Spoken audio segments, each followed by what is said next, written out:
မင်္ဂလာပါအသီးရွက်ချစ်သူပေါင်းတို့ရေဒီဟင်းလေးကတင်တို့တော့ပါရှင်အရင်ဆုံးစံအစိမ့်မုံထမင်းစားစွန်းနဲ့တစုံခွဲကိုရီဖြော်ထားလိုက်ပါရှင်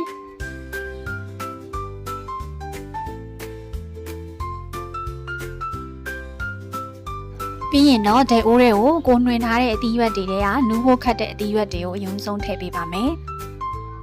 ငပိစိမ်းစားရီဖြော်ထားတာလေးအနည်းငယ်ထည့်ပါတယ်ချက်သွန်ဖြူနီချင်းထောင်းထားတာထည့်ပါတယ်။စားအချိုမုံထည့်ပါတယ်ရှင်။ခရမ်းချင်သီးလေးတစ်လုံးမှညှက်ထည့်လိုက်ပါတယ်။စီလေးအနည်းငယ်ထည့်ပါတယ်ရှင်။ဒီဟင်းလေးကစနွင်းတို့အယောင်တင်မှုန့်တို့လုံးဝမပါတဲ့ဟင်းလေးပါရှင်။နှမ်းဆက်အောင်မွေပြီးသွားရင်အဖောအုပ်ပြီးလုံးထားပေးလိုက်ပါမယ်ရှင်။လုံးရီခမ်းသွားရင်တော့အသီးရွက်တွေနူးဖို့အတွက်ရေအနှဲငယ်ထည့်ပြီးတည်ထားပေးပါ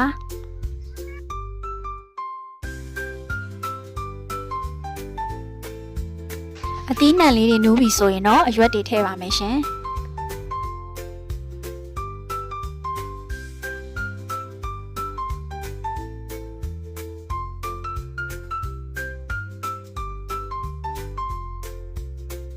ဟင်းဟိုကြက်ကန်လေးမှာတော့ရုံးပရိသီးလေးထည့်လိုက်ပါတယ်။မွေးနံလေးရအောင်ပင်နံသီးလေး9တောင်မှထည့်လိုက်ပါတယ်ရှင်။နောက်ဆုံးမှာတော့စူပုတ်ရွက်လေးအပေါ်အုပ်ပေးလိုက်ပါတယ်။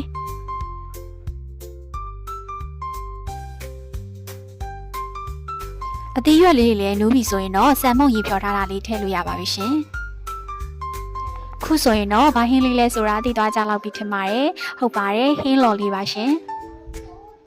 မကြခဏလှုပ်ရှားဖြစ်လေတော့မရှိပါဘူးရှင်ဒါပေမဲ့အတီးရွက်ကြိုက်တဲ့သူဆိုတော့လှုပ်ရှားကြည့်မယ်ဆိုပြီးလှုပ်ရှားကြည့်ရင်လည်းနီလန်းလေးကိုမျှဝေပေးလိုက်ပါရရှင်